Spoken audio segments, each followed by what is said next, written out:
Right now, the average family in America pays roughly $3,000 every year just to keep the lights on and the house warm. Stretch that over 2 decades, and you are looking at nearly $60,000 vanishing into utility bills. Over an entire lifetime, that figure becomes absolutely mind-blowing. And every single cent feeds directly into a massive energy grid designed to keep millions of people relying on it forever. Meanwhile, if you drive 300 miles east to Holmes County, Ohio, you will find an Amish family heating, cooling, and running their whole property for exactly $0 a month. This is not because they enjoy suffering. It is not because they abandoned everyday comforts. It is because they understand 10 specific methods that the energy business has spent 90 years making sure you never found out about. I am going to walk you through all 10 of them. We will start with the easiest and work our way up to a technique that was actually locked away in government files and marked as forbidden to publish. Number 10 starts right now. Here is a simple fact of physics most of us completely ignore. Hot air is light. It floats up. Cold air is heavy, so it drops down. If you create a clear path, air is going to push itself all the way through a house without needing a single fan, motor, or drop of electricity. The experts call this the stack effect. I saw an Amish farmhouse out in Lancaster County, built back in 1887, that uses this brilliantly. They put air intakes low on the north-facing wall, right down by the ground where it stays shady, to suck in the coolest air around. Up high on the south wall, near the ceiling where all that heat gathers, they have exhaust vents. The difference in temperature between the bottom and the top builds a natural pressure tunnel, and the air just flows entirely on its own. Non-stop, around the clock. I looked at the thermostat inside one of these rural Pennsylvania homes, and it was 8 to 12 degrees Fahrenheit cooler than it was outdoors. No fans were turned on anywhere in the building. Scientists writing for a major renewable energy journal tested this and found the exact same thing, a drop of about 8 degrees Celsius compared to hot outside weather, sitting above 35 degrees. Now, let us be completely honest about where this falls short. If you are sitting in a humid Houston summer, or anywhere hitting 90% humidity, that temperature gap between indoors and outdoors shrinks fast. In sticky weather, the stack effect by itself might only give you a 3 to 5 degree drop. That is not quite enough. But when you pair it with this next method, the entire equation changes. Number 9. Strategic window placement. Amish builders do not just stick windows on a wall because they look pretty. They place them exactly where they serve a purpose.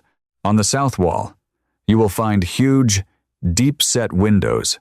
The ledges are 12 to 16 inches thick, not those flimsy 3-inch shelves we call windowsills in newer homes. Those massive sills act as thermal sponges.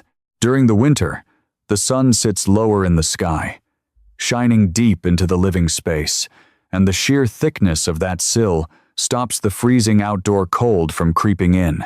When summer rolls around, a basic roof overhang completely blocks that high summer sun. As for the north wall, there is barely anything. Maybe one tiny window placed way up by the ceiling, just to let air out in an emergency. That is it. The north side of their houses acts like a solid fortress to lock the heat inside.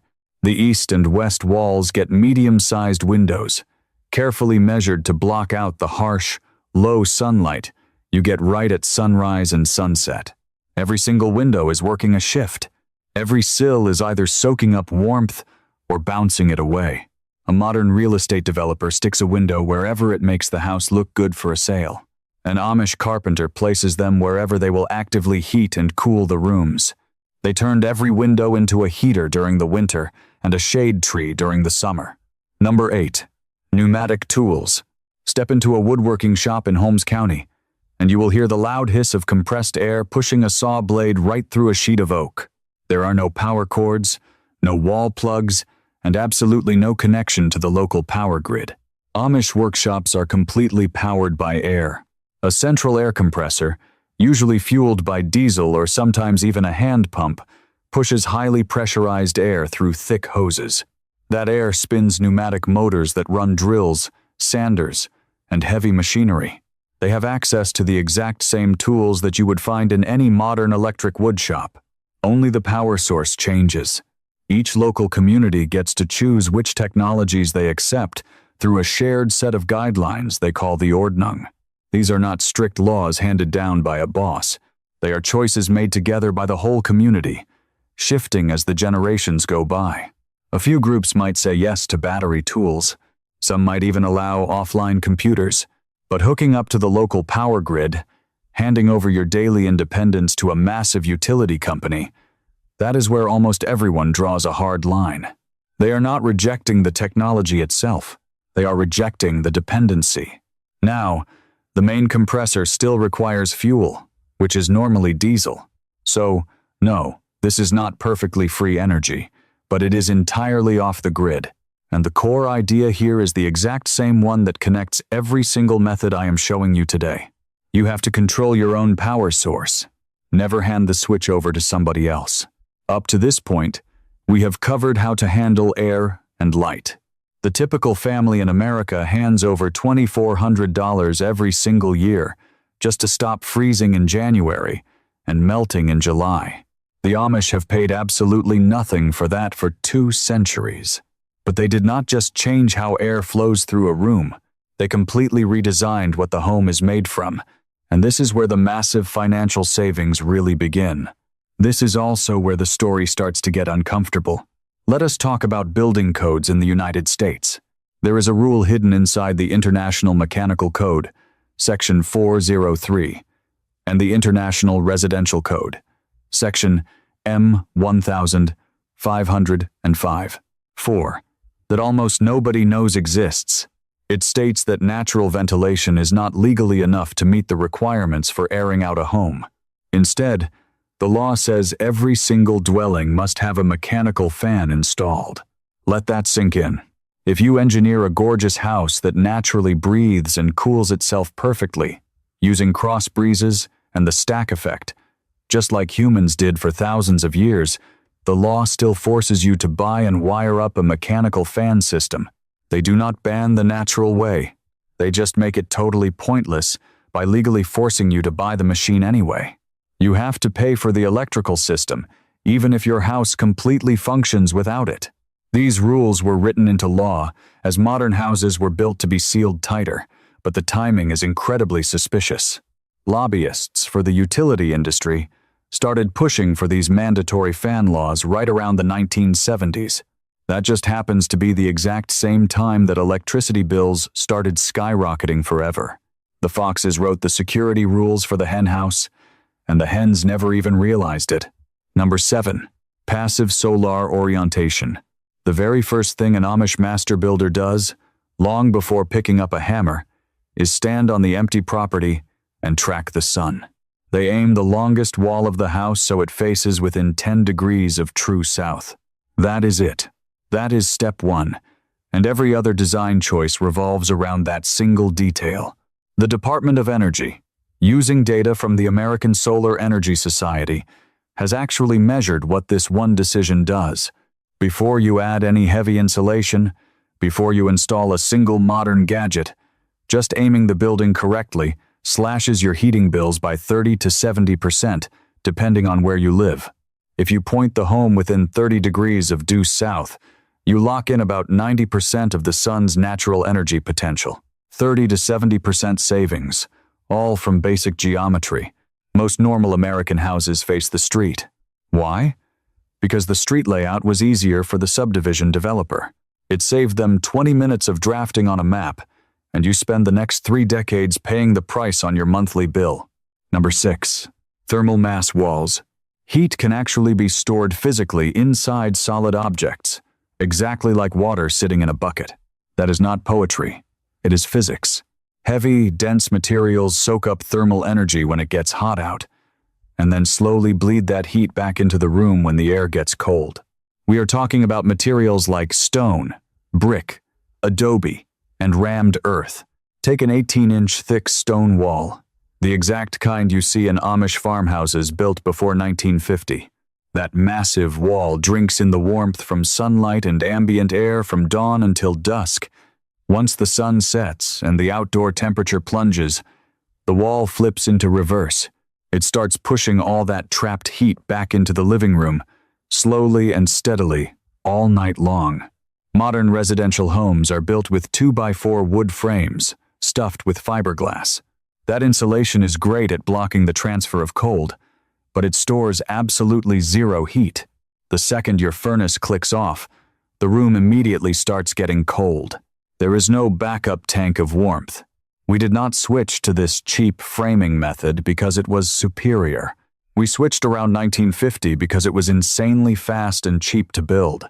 Faster framing, cheaper materials, and an absolute guarantee that you will be forced to run your furnace every single night of the winter. Number 5. The Masonry Heater. This is the technique that completely shattered everything I thought I knew about keeping a house warm. The Masonry Heater, traditionally called a Kachelofen by the German ancestors of the Amish, does the exact opposite of a standard metal wood stove. A regular wood stove is meant to burn low and slow. You have to keep tossing logs into it all day long. The burn is incomplete. Nasty creosote clogs up your chimney, and even the best models max out around 70 to 80% efficiency. A masonry heater burns ferociously hot and incredibly fast. You throw in 2 or 3 logs, ignite them, and let it blaze at absolute maximum heat for an hour or 2. The flames hit 1800 degrees Fahrenheit. The wood burns completely, leaving almost zero smoke and practically no creosote behind. And then, the fire simply goes out. But here is the magic. The hot exhaust gas does not shoot straight out the chimney. It gets routed through a twisting maze of internal tunnels carved out of 3,000 to 5,000 pounds of solid stone and firebrick. All that dense rock steals the heat. By the time that exhaust finally escapes the roof, it has dropped to a harmless 200 degrees. The stone ate the rest of the energy. For the next 18 to 24 hours, that massive block of rock radiates a soft, consistent warmth throughout the house. The outside of the heater is warm and pleasant to touch, never dangerously hot. Kids lean against it, and pets nap right next to it. University researchers at Virginia Tech and data from the Masonry Heater Association prove these things hit between 80 and 90% efficiency. Some designs go even higher. One guy up in Vermont with a 2,000 square foot house tracked his usage.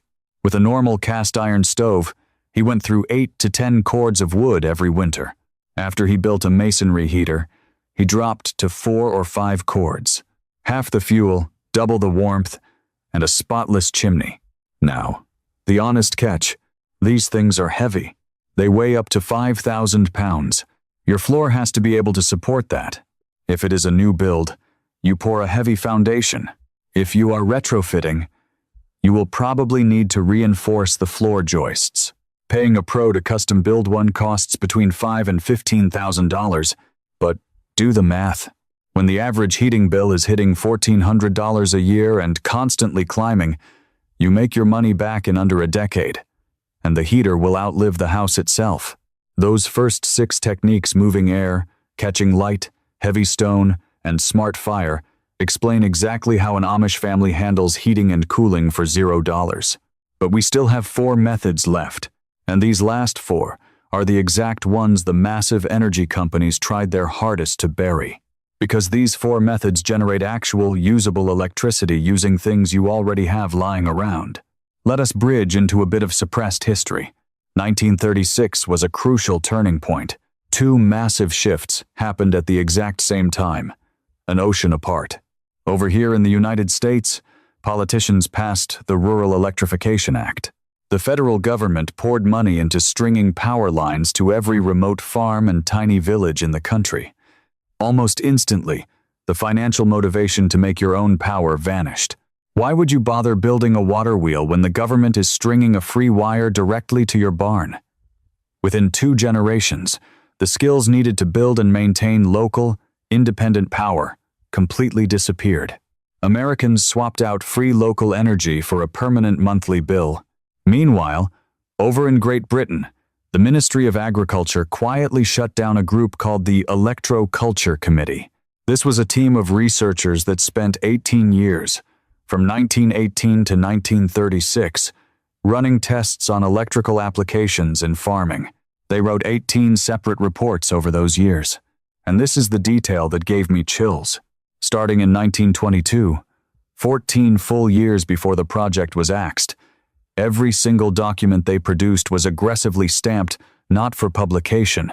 They printed exactly 2 copies of each file, one for the minister and one to lock away in the archives.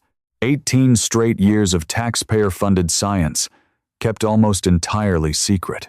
Their very last report stated, quoting directly from the archives, that there was little advantage to continue the work either on economic or on scientific grounds. They branded the results disappointing and dissolved the team entirely. One industry was booming, the other was suddenly buried. You do not even need a secret memo. The market simply started heavily rewarding things you have to keep buying rather than systems that last forever. Number 4. The Pico Hydro Generator. This is a 250-year-old concept. The ancient Romans built massive water-powered grain mills in southern France that fed 12,000 people. The Greeks were using them even earlier, but the specific design that matters to us was actually a total accident. Back in the 1870s, during the gold rush, a man named Lester Pelton was building a water wheel for a mining camp. One of the mounting pins slipped out of place. The stream of water ended up hitting the outer edge of the wheel's cups, instead of dead center. Against all logic, the wheel started spinning wildly faster. The efficiency suddenly rocketed up to 90%. That mistake created the Pelton wheel, and it remains the absolute backbone of off-grid water power today. A modern, do-it-yourself Pico Hydro setup works like this. You place a water intake pipe at a high point in a stream. That pipe, called a penstock, funnels the water downhill. At the bottom, the water blasts into a tiny turbine that is hooked up to an alternator. The falling water spins the blades, and the alternator turns that spinning motion directly into electricity. 1 single kilowatt of hydro power gives you the exact same energy output as 4 to 6 kilowatts of solar panels. The secret is the capacity factor. A creek flows constantly, day and night, whether it is sunny or pouring rain. Micro hydro systems hit capacity factors of up to 90%. Solar panels usually sit around 15 to 25%. The price difference is absolutely devastating. You can piece together a do-it-yourself 100-watt hydro generator for between $500 and $1,200. If you wanted the equivalent power from a 3-kilowatt solar array with battery backups, you are paying $9,000 to $18,000. The hydro setup lasts up to 50 years and barely needs any maintenance. There are no solar panels degrading in the sun, and no expensive battery chemistries to replace every decade. It is literally just a pipe, a turbine, and an alternator. Gravity and water, the exact same formula the Romans used. But let us be completely honest. If your property does not have at least a 50-foot drop in elevation and a stream pushing 10 gallons a minute, the math falls apart. This method is incredibly powerful, but it is not for everybody. The next 3 methods, however, are: Number 3. The Thermoelectric Generator. Back in 1821, a man named Thomas Seebeck made an incredible discovery. He took 2 different conductive metals, bismuth and copper, connected them in a loop, heated up one end, and kept the other end cold. Instantly, an electric voltage was created. There was no chemical combustion, no moving gears, just a simple difference in temperature translating directly into electrical current. NASA actually took this exact concept and packed it into space probes back in 1977. The technology is still working today, floating in the dead void of space for nearly 50 years, still transmitting data powered by this Seebeck effect. You can copy this exact same science at home for about $15. You just need a tiny semiconductor module. Inside that little chip are 127 pairs of materials. If you slap the hot side onto the top of your wood stove using a bit of thermal paste and attach a simple heat sink to the top to keep it cool, the magic happens. If you can create a 60°C difference between the top and bottom of that chip, it will generate enough power to charge a smartphone straight from your burning firewood. If you want to get serious, you can spend about $200 linking 8 of these modules together. That is enough juice to run LED lights, charge your devices, play a radio, and operate a small water pump for a completely off-grid cabin. Now, let me shoot straight with you about where this falls short, because this is exactly where other people on the internet stretch the truth.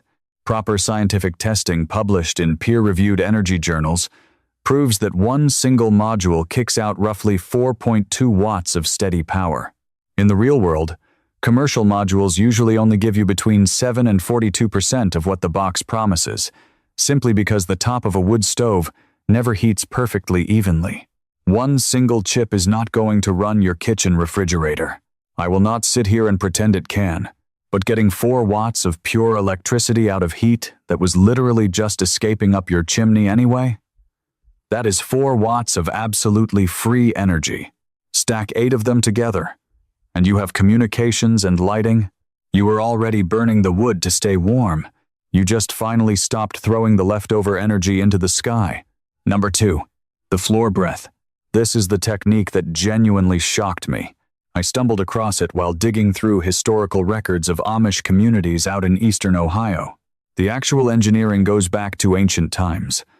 The Romans had a similar concept called a hypocaust, but the way the Amish applied it is completely different from anything you will find in a modern home building guide. Here is how the setup works. Underneath a traditional dirt or stone floor, they bury a series of 4 to 6-inch thick clay pipes, about 6 to 8 inches deep. These underground tubes run all the way to an air intake vent near the bottom of a south-facing exterior wall.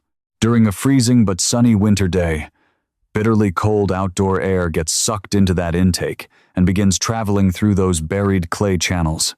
Even in the dead of an Ohio winter, the dirt below the frost line naturally stays right around 55 degrees Fahrenheit all year long. As that freezing air gets pulled through the pipes, it slowly absorbs the Earth's natural warmth through passive geothermal exchange. By the time that air finally vents into the living room, it is warmed up by 8 to 12 degrees. There are no motorized pumps, no electricity, 0 moving parts.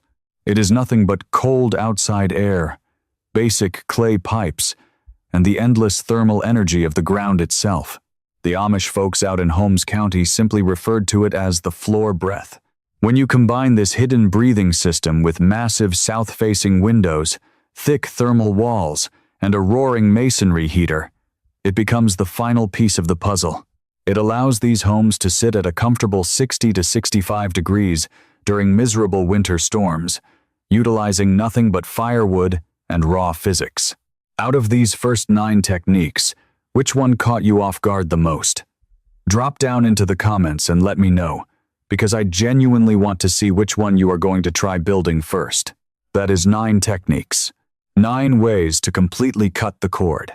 But I held one back for the very end. Not because it is complicated, it is actually the most basic one on the list. I saved it because once I finally grasped what it meant, I realized that every single method we just covered ties back into one massive truth that was proven all the way back in 1841, directly inside the dirt. Number 1. The Earth Battery. In 1841, a clockmaker from Scotland named Alexander Bain took plates made of copper and zinc and buried them in wet dirt. He realized that the soil itself could generate a constant electrical current. In fact, it produced enough juice to run the world's very first electric clock for months on end, without ever needing to be wound up or serviced. Decades later, an inventor from Kentucky named Nathan Stubblefield took this exact concept to the next level. He buried large copper and iron coils deep in the ground, pulling enough power to run lamps across his entire farm. He even managed to transmit human voices wirelessly through the earth, long before standard radio was even a thing. Eventually, he faded from the history books. His patents were left behind, and his incredible tests were essentially buried along with him. But the science behind it never stopped functioning. Fast forward to January of 2024. Top engineers at an American university revealed a device about the size of a paperback book. This little machine pulls electricity directly out of plain dirt. It does not even rely on buried metal. It harvests energy from microorganisms. The bacteria that naturally live in the soil break down organic material and shed electrons in the process. This dirt fuel cell just scoops up those loose electrons. During tests, it produced 68 times more power than its internal sensors even needed to run. It functioned perfectly in dry dirt, and it worked completely submerged underwater. The university published an article confirming that this dirt-powered fuel cell could essentially run forever. That is an old discovery from the 1800s, officially confirmed by modern engineering. The ground beneath our feet has always been a giant battery, and you can test this out yourself in under 5 minutes. Go buy a 6-inch copper pipe for $3 and a cheap galvanized zinc nail for a few pennies. Shove the copper pipe into the dirt on one side of a garden plant and stick the zinc nail into the dirt on the other side, roughly 8 to 12 inches apart and 6 inches deep. The natural water in the soil closes the galvanic loop. Hook up a basic multimeter, and it will read somewhere between 0.8 and 1.1 volts. Now, take a step back and look at the massive picture here. Passive solar design aims your home directly at the sun's energy. Smart window placement traps that heat in the winter and blocks it out in the summer. The stack effect cools the whole building without a single fan blade spinning. Thermal mass walls swallow the heat during the day and bleed it back out when you sleep. The masonry heater takes a measly 3 logs and stretches them into 24 hours of deep comfort. The floor breath takes freezing outdoor air and warms it up underground before it ever touches your skin. Pico Hydro setups spin falling creek water into pure electricity. Thermoelectric generators grab wasted heat off your stovetop and charge your phone. And the earth battery pulls a literal electric current directly out of the mud. It is one cohesive, brilliant system. 0 monthly bills. 0 reliance on the grid. The Amish did not come up with this stuff to sell a trendy, rustic lifestyle. They held on to these methods as a pure survival strategy. And somehow, somewhere down the line, the rest of society just accepted that handing over $2,400 a year so we do not freeze to death was just the normal cost of living. It does not have to be that way. The big utility companies rake in over $500 billion every single year. Every single one of those dollars relies entirely on you believing that you have no other choice. That Amish family, a few counties away, knows the truth.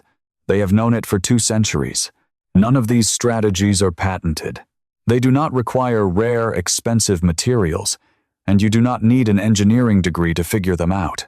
Anybody with basic woodworking skills, some heavy stone, and a patch of land facing south could pull off every single thing on this list.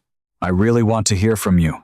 Let me know in the comments which of these 10 strategies you plan on testing out first. And if you happen to live in a town where the local building codes have actually outlawed any of these methods, drop that down in the comments as well. Because the more we all expose exactly what the law is banning us from building, the harder it becomes for them to justify those rules. If you are starting to realize that genuine, life-changing knowledge has been purposely swept under the rug just to protect massive corporate profits, make sure you subscribe. Because the next hidden system we are going to expose goes significantly deeper. And honestly, it makes this entire video look like child's play.